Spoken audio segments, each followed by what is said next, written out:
Hi friends, welcome to my other Facebook blog. আজ অনেক দিন পর তোমাদের সঙ্গে আমি দেখা করছি। তোমাদের আগে আমি একটা ব্লগে শেয়ার করেছিলাম যে বাড়িতে একটু প্রবলেম থাকার জন্য আমি রেগুলার বেসিসে তোমাদের কোনো ভিডিও বা কোনো রান্নার ব্লগ পোস্ট করতে পারছি না। আজ পৌষ সংক্রান্তি, আজ অনেক দিন পর আবার তোমাদের সঙ্গে আমি দেখা করলাম। তো পৌষ সংক্রান্তিতে তো আমাদের সবার বাড়িতে পিঠে পুলি পায়েস এসব তো হয়। আমার বাড়িতেও আমি কিছু করছি, তাই কিছু কিছু ছোটো ঝলক, ছোটো ভিডিও বা পুরো একটা পিঠের ভিডিও ২-৩ রকমের, সেগুলো সব আমি আজকে তোমাদের সঙ্গে শেয়ার করব। আর থ্যাংক ইউ তোমাদের অনেক ধন্যবাদ। তোমরা আমার সঙ্গে রয়েছো এবং আমাকে ছেড়ে যাওনি, ধৈর্য ধরে অপেক্ষা করেছো নেক্সট ব্লগের জন্য। আর আরেকটা কথা জানা, নেক্সট উইকে আমারও একটা ওটি আছে, যার ফলে রেগুলার বেসিসে হয়তো আমি আবার বেশ কিছুদিন কোনো ভিডিও পোস্ট করতে পারবো না। তোমাদের কাছে আমার হাত জোর করে রিকোয়েস্ট, তোমরা আমাকে ছেড়ে যেও না, আমার সঙ্গে থেকো এবং যেভাবে তোমরা আমাকে সাপোর্ট করছো, ফলো করছো, সাবস্ক্রাইব করছো, আমার ভিডিওগুলোকে দেখছো এবং শেয়ার করছো, সেগুলো তোমরা সেভাবে করে যেও। ওটির কিছুদিন পর থেকে, হয়তো দিন 15-20 পর থেকে ছোটো ছোটো ভিডিও তোমরা পাবে, কারণ পুরোটা হয়তো আমি করতে পারবো না একসঙ্গে অনেক কিছু। যেটুকু পারবো সেটুকু তোমাদের আমি নিশ্চয়ই দেখাবো। সেটা পরের কথা। আজকে আমাদের পৌষ সংক্রান্তি, আমাদের বাঙালিদের অত্যন্ত একটা আনন্দের দিন এবং মানে পিঠে পুলি এসব উৎসব সব জায়গাতেই হচ্ছে। তো চলো, আমি আমার পিঠে পুলি উৎসবে, আমার বাড়ির পিঠে পুলি উৎসবে তোমাদের স্বাগত জানাচ্ছি এবং আমি কি আজকে তৈরি করছি সেটা চলো দেখি। আজ আমি এখন যেটা তোমাদের সঙ্গে প্রথম শেয়ার করছি, সেটাকে মানে এটা আমার বাপের বাড়ির একটা রেসিপি, আমার ঠাকুমার। সেটাকে আমার বাপের বাড়িতে এটাকে বলা হতো খেজুরের পায়েস। এটা আমার বাপের বাড়িরই রেসিপি পুরোটাই, এবং আমি সেটাকে ওই অথেন্টিক ওয়েতেই, যেভাবে আমার ঠাকুমা করতো আমি সেভাবেই করি বা এখনও করছি। সবাই ভীষণ ভালোবাসে। তোমরাও দেখো, তোমরাও তারপর বাড়িতে রেসিপিটা ট্রাই করো, তারপর আমাকে ফিডব্যাক বা কমেন্টে অবশ্যই জানিও। তাহলে চলো, আমরা গলাটা ধরে আসছে, হজমোলা খেয়েছি, হজমোলাটা আটকে গেছে।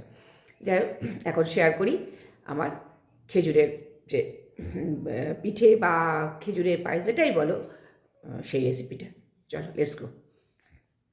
তাহলে আমি দেখাচ্ছি তোমাদেরকে খেজুরের পায়েস। আচ্ছা, আমি দেখো এটা নারকোলটা রেখেছি, এখন আমি কিন্তু গ্যাস জ্বালাইনি।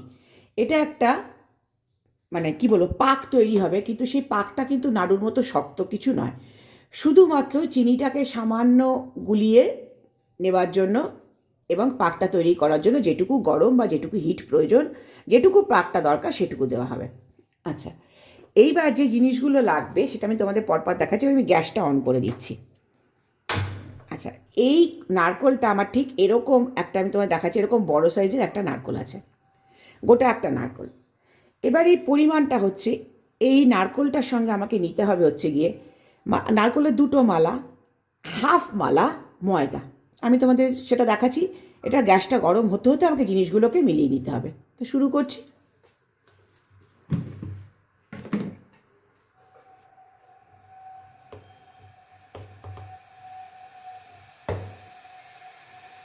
দেখো, আমি ময়দাটা দিয়ে দিচ্ছি।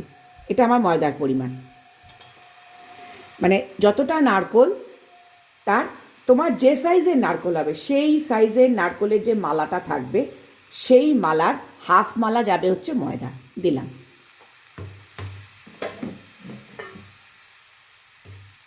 এইবার যাবে হচ্ছে গিয়ে সুজি, সেই সুজিটাও যাবে হচ্ছে গিয়ে ওই মালারই 1/4।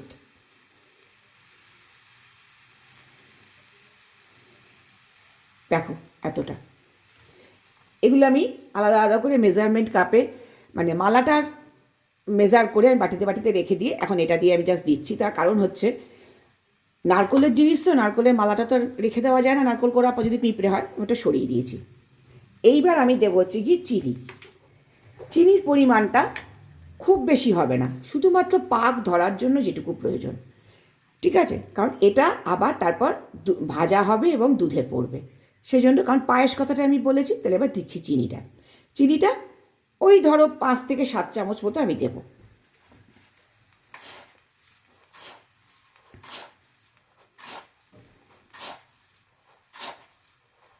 দেখো, ঠিক 7 চামচ মতো চিনি দিলাম আমি। এটা না খানিকটা করতে করতে আন্দাজ হয়। 7 চামচ মানে চিনি, মানে ধরো তোমাদের যে নারকোলটার পরিমাণ, সেই নারকোলটার পরিমাণ অনুযায়ী কিন্তু চিনিটা যাচ্ছে। এইবারে আমি আস্তে আস্তে এটাকে পাক দেব। পাক দিয়ে চিনিটা গলা অবধি, শুধুমাত্র চিনিটা গলা অবধি অপেক্ষা করব, আর কিচ্ছু না। তাই চিনিটা গলুক, তারপর দেখাচ্ছি।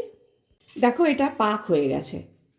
পাকটা কিন্তু নাড়ুর মতো অত শক্ত পাক নয়, শুধুমাত্র চিনিটা গলতে যেটুকু আমার পাক দরকার হয়েছে। এবার এটা একটু ঠান্ডা হবে, তারপর আমি এটাকে খেজুরের শেপ দিয়ে তৈরি করব। একটু ঠান্ডা হোক, তারপর আবার দেখাচ্ছি। আচ্ছা, এবার দেখো আমি তেল গরম করতে দিয়েছি। এবার এই খেজুরগুলো কিন্তু ঘিতে ভাজলেই বেশি ভালো হয়, কিন্তু এখন তো আমরা পুরোটা ঘিতে করি না, সেজন্য তেল আর ঘি মিশিয়ে আমি ভাজবো। সাদা তেল দিয়েছি, এবার আমি অল্প একটু ঘি দিয়ে দেবো, যাতে ফ্লেভারটা থাকে কিন্তু অত রিচ না হয়, এইটুকু দেব ব্যাস। 1 টিস্পুন মতন ঘি আমি দিয়ে দিলাম। আর এইদিকে দেখো তোমরা, আমার 1 লিটার দুধ তার সঙ্গে জাল হচ্ছে, দেখতে পাচ্ছ? মানে এটা ফোটানো রয়েছে। এবার ওটা আমি গ্যাসে সিমে বসিয়ে রেখেছি। এইবার আমি আবার ক্যামেরাটা ঘুরিয়ে নিলাম, দেখাচ্ছি তোমাদের। আমি খেজুরগুলো তৈরি করব, দেখো কিভাবে করি। যেভাবে নাড়ু তৈরি করে ঠিক সেম প্রসেসেই আমি হাতে একটু জল সামান্য লাগিয়ে নিলাম। লাগিয়ে নিয়ে এইভাবে আমি নারকোলটা নিলাম, নিয়ে আস্তে আস্তে আস্তে আস্তে নিয়ে খেজুরের যেরকম শেপ করে ঠিক সেরকম আমি শেপ দেব। দেখো, দেখতে পাচ্ছ আমার তেল আর ঘিটা গরম হয়ে গেছে। এবার এগুলো আমি ভাজতে শুরু করব।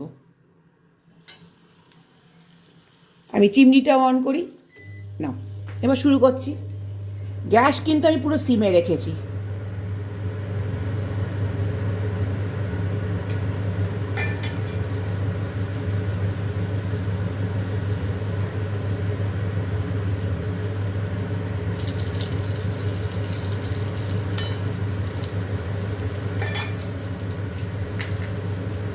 হালকা গরম থাকতে থাকতে, নাড়ুর যেরকম প্রসেস, হালকা গরম থাকতে থাকতে কিন্তু এগুলোকে পাক দিয়ে নেবে।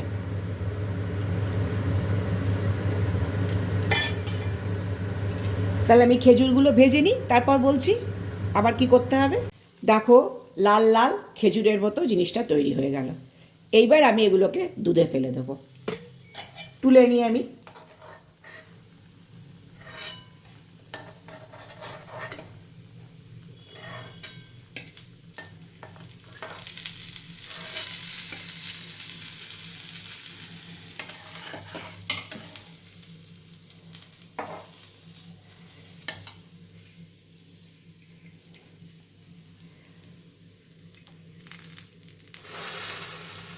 ছেড়ে না যায়।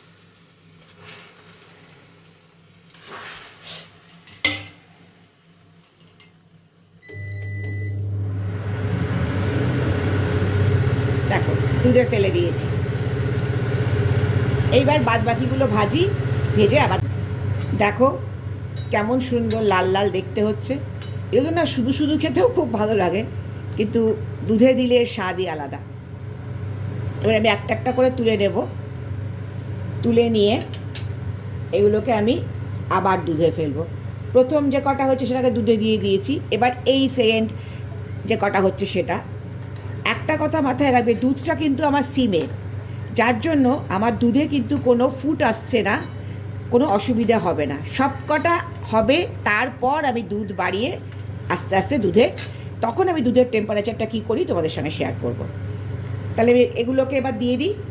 আমার হাতটা লেগে গেল ক্যামেরাটা যার জন্য নড়ে গেল। দেখো এই মানে ঠাকুমা দিদাদের রেসিপিগুলোই আমাদের যেন একটা বিশাল বড় অ্যাসেট। আর এগুলোকেই আমরা নতুন করে অনেক হয়তো অনেক কিছু রেনোভেশন করে, সেটাকে করে বা সেটার উপর অনেক কিছু এক্সপেরিমেন্ট করে, বা আমি ঠিক রেনোভেশন, রান্নাতে তো রেনোভেশন হয় না, রান্নাতে এক্সপেরিমেন্ট, সরি কথাটা আমি ভুল বললাম। অনেক কিছু এক্সপেরিমেন্টাল ট্রাই করে বা নতুন কিছু এক্সক্লুড এসব করে। আমি কিন্তু সেসব কিছু করি না। আমার মনে হয় যেটা অথেন্টিক, যেটা যেভাবে তৈরি সেটাকে সেভাবে করলে আমার কাছে অন্তত এটা ভীষণ ভালো লাগার একটা বিষয়, যে আমি অথেন্টিসিটিটাকে প্রায়োরিটি দিতে পেরেছি, আর আমি করিও সেটা। এবার আবার এটাকে ভাজি। এইভাবে আমার আরও একবার যে কটা আরও রয়েছে আরও একটা খোলা ভাজা হবে, মানে এটাকে আমাদের কথায় বলা হয় বাংলা ভাষায় খোলা, মানে এক একটা পার্টে পার্টে ভাজা হচ্ছে, হয়ে তারপর তোমাদের দুধের পোর্শনটা দেখাবো কি করতে হবে। তাহলে শেষ করিনি এই ভাজাটুকু। এইবার আমি চলে এলাম দুধের পার্টে। সব কটা খেজুর আমার ভাজা হয়ে আমি দুধে দিয়ে দিয়েছি, এবং ততক্ষণ আমি দুধটাকে সিমে রেখেছিলাম যতক্ষণ আমার খেজুরগুলো ভাজা হচ্ছিল। মানে দুধটা গরম থাকবে, ঠান্ডা দুধ বা ইসুতুষ্ট দুধে কিন্তু দেবে না। এইবার সব কটা খেজুর আমার দেওয়া হয়ে গেল। এইবার আমি দুধটাকে ফুটতে দিলাম, একদম টকবক করে দেখো ফুটছে। এমনভাবে ফুটবে যাতে এই খেজুরগুলোর মধ্যে ভালোভাবে দুধ ঢোকে, যেরকম আমাদের পুলি পিঠেতে বা মানে যে আমরা মুগের ডালের পিঠে করে রসে ফেলি, সে ঠিক সেই মতন হবে। এবার তাহলে এটা টকবক করে খানিকক্ষণ ফুটবে। খানিকক্ষণ ফোটার পর আমি আবার গ্যাসটাকে একটু কমিয়ে দেবো, মিডিয়াম একদম আছে, সিম কিন্তু নয়, মিডিয়াম আছে। তার কারণ হচ্ছে গিয়ে দুধটাও কমবে এবং আমার খেজুরের মধ্যে রসটাও ঢুকতে থাকবে। তারপর যেরকমভাবে গুড় দেয় বাদ বাকি প্রসিডিওর্সটা হবে। তাহলে এটা দেখো টকবক করে ফুটছে, ফোটা মোটামুটি ভালো মতন ফুটে গেছে। এইবার আমি এটাকে মিডিয়াম আঁচে দিয়ে দিচ্ছি। মিডিয়াম আঁচে দেবো মিনিমাম 10 মিনিট। তারপর আবার বাড়িয়ে দেখবো দুধের পরিমাণটা কতটা ঘন হয়েছে। এটা কিন্তু খুব ঘন হবে যে তা নয়, একটু পাতলা পাতলাই থাকবে। মানে যেটা আমরা খেজুরের ধরো খেজুর গুড়ের মধ্যে ধরো আমি খেজুরটা দিচ্ছি, ঠিক সেরকম রস করে খাবো, ঠিক সেরকম একটা গ্রেভি মতন আমার এখানে হবে। তারপরে আমি এটাকে নামাবো গুড় দিয়ে। তো ততক্ষণ আমাকে এটাকে জাল দিতে হবে। তো সেইটার জন্য আমি মিডিয়াম আঁচে এটাকে দিয়ে দিচ্ছি।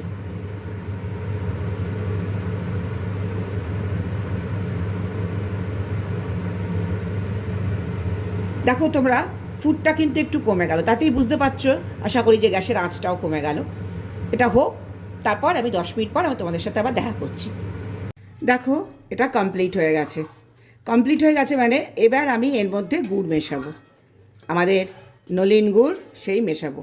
দুধটা কিন্তু পুরো একদম ক্ষীর মতন হয়ে রেডি হয়ে গেছে এবং আমার খেজুরগুলো ওপরে ভেসে উঠেছে।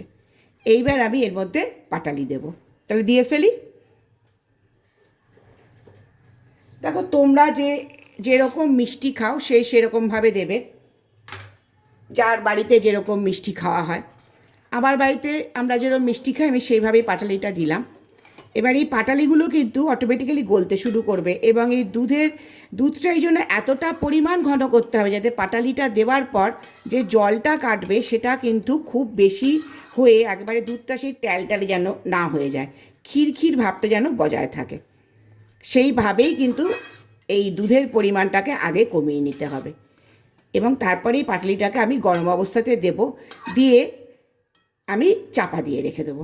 এবার আস্তে আস্তে পাটালিটা গলে যাবে, গিয়ে পুরো খেজুরের পায়েসটা রেডি হয়ে যাবে। তাহলে তোমাদের এই রেসিপিটা কেমন লাগলো আমাকে কিন্তু অবশ্যই কমেন্টে জানিও। আর তোমাদের কী আরও পিঠে পায়েস দেখতে ভালো লাগে সেগুলো অবশ্যই জানিও। আর এরপর আরও পিঠে পায়েস তৈরি করব, সেগুলো তোমাদের সঙ্গে আমি শেয়ার করব। তোমাদের প্রচুর ভালোবাসা এবং তোমাদের আমার পাশে থাকার জন্য অনেক ধন্যবাদ। এবং আরও তোমরা আমার পাশে থাকো। বললাম আমি যে আমার একটু সমস্যা চলছে এবং এটাও বললাম যে আমার নেক্সট উইক একটা অপারেশন আছে, সেই কারণে হয়তো রেগুলার ওয়াইজ ব্লগ বা ভিডিও আমি কিছুই পোস্ট করতে পারবো না। তোমরা সেটার জন্য আমার পাশে কিন্তু অবশ্যই থেকো। আমার যে অন্য ফুড ব্লগগুলো সেগুলোকে তোমরা প্রচুর ভালোবাসায় ভরিয়ে দিও। আর এটাও তোমাদের কীরকম লাগলো কমেন্টে জানিও। অবশ্যই বাড়িতে তৈরি করে দেখো এই খেজুরের পায়েস। Thank you, love you all.